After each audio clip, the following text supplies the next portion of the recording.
Assalamualaikum warahmatullahi wabarakatuh. Perkenalkan, nama saya Inayatul Meizati dari peminatan Kesling semester 6. Di sini saya akan menjelaskan tentang standarisasi Kesling. Baiklah, di sini saya akan menjelaskan terdapat 4 poin-poin, yaitu yang pertama, pengertian standarisasi, yang kedua, sejarah standarisasi lingkungan, yang ketiga ada tujuan standarisasi, dan yang keempat ada manfaat standarisasi lingkungan. Di sini saya akan menjelaskan sedikit latar belakang standarisasi lingkungan. Standarisasi lingkungan dapat digunakan sebagai alat bantu dan fokus terhadap pengendalian aspek lingkungan atau arah aktivitas produk dan pelayanan yang berkenaan dengan pengelolaan lingkungan. Sebagai contoh, emisi udara, tanah, atau air. Organisasi wajib menjelaskan apakah yang mereka akan lakukan, mengikuti prosedur yang tersedia, dan mendokumentasikan upaya-upaya mereka untuk mendemonstrasikan kesesuaian dan perbaikan. Selanjutnya ada pengertian. Pengertian standarisasi lingkungan adalah proses pengembangan, penerapan, dan pengelolaan standar yang bertujuan untuk mengatur dan mengelola dampak lingkungan dari aktivitas manusia. Standar ini dirancang untuk membantu organisasi dalam mengidentifikasi, mengukur, dan mengelola dampak lingkungan yang dihasilkan dari operasi mereka, serta untuk meningkatkan kinerja lingkungan secara keseluruhan. Standarisasi lingkungan merupakan seperangkat standar internasional bidang manajemen lingkungan yang dimaksudkan untuk membantu organisasi di seluruh dunia dalam meningkatkan efektivitas kegiatan pengelolaan lingkungannya. Contoh, ISO 14001 yang merupakan standar internasional untuk sistem manajemen lingkungan. ISO 14001 merupakan standar sistem internasional yang mengatur tentang segala aspek lingkungan berkenaan dengan lingkungan kerja yang secara langsung berhubungan antara tempat kerja, produksi dengan alam, serta lingkungan sekeliling. Selanjutnya, ada sejarah standarisasi lingkungan. Sejarah standarisasi lingkungan di Indonesia dimulai dengan pengenalan istilah lingkungan dan lingkungan hidup yang sering digunakan secara bergantian meskipun memiliki makna yang berbeda. Istilah ini mencakup berbagai aspek, termasuk lingkungan fisik, kimia, dan biologi yang berpengaruh terhadap kehidupan manusia serta makhluk hidup lainnya.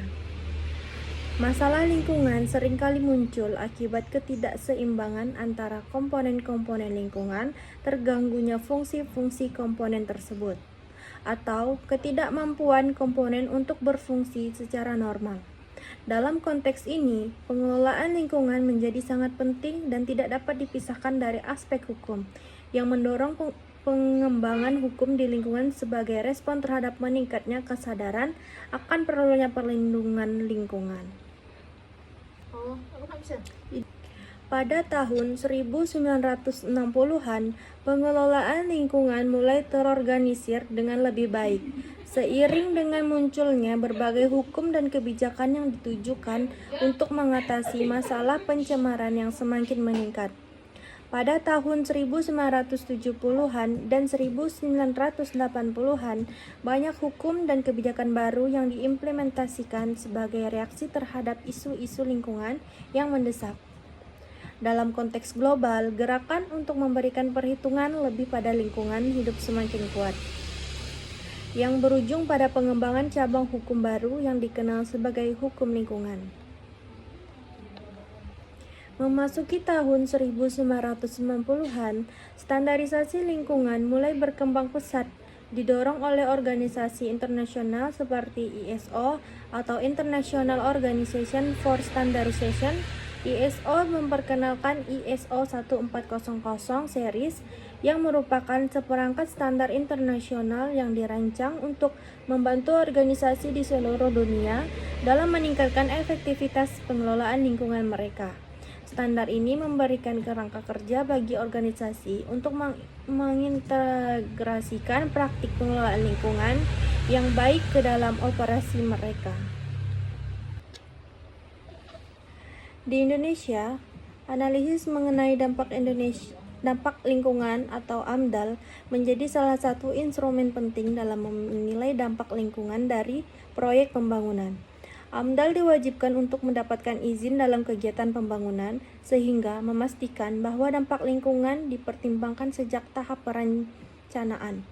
Dengan demikian, sejarah standarisasi lingkungan di Indonesia mencerminkan evolusi dari kesadaran akan perlunya perlindungan lingkungan hingga pengembangan hukum dan standar yang mengatur pengelolaan lingkungan yang bertujuan untuk mencapai keseimbangan di kala pembangunan ekonomi dan berkelanjutan lingkungan. Kesadaran akan perlunya perlindungan lingkungan. Selanjutnya ada tujuan.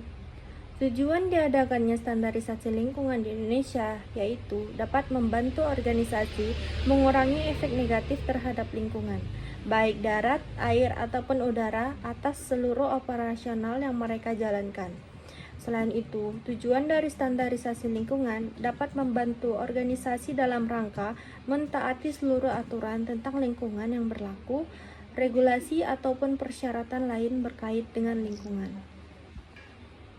Tujuan lain dari standarisasi lingkungan yaitu membantu organisasi meningkatkan kualitas dari lingkungan kerja yang menjadi bagian wilayah industri suatu negara, industri, perusahaan, atau lembaga. Standar sistem manajemen lingkungan sebenarnya bukanlah standar internasional untuk sistem manajemen lingkungan, sebagaimana istilah yang diketahui. Standarisasi lingkungan ini sama sekali tidak mengatur secara absolut pernyataan tentang performa terhadap lingkungan yang harus dipenuhi oleh suatu organisasi. Manfaat standarisasi. Berikut beberapa manfaat utama dari penerapan standarisasi ISO 14000. Yang pertama ada efisiensi operasional dan penghematan biaya. Dengan mengelola lingkungan secara sistematis, organisasi dapat mengurangi limbah dan menghemat sumber daya yang berdampak positif pada pengurangan biaya operasional.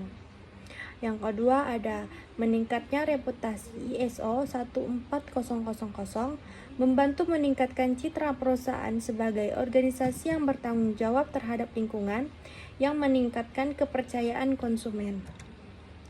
Yang ketiga ada mengurangi risiko lingkungan. Dengan sistem yang baik, perusahaan lebih proaktif dalam mengelola risiko lingkungan dan memenuhi regulasi yang ada.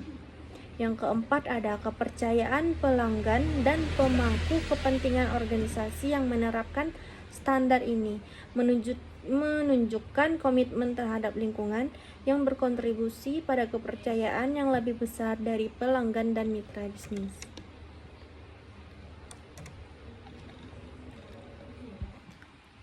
Sekian presentasi dari saya, kurang lebihnya saya mohon maaf.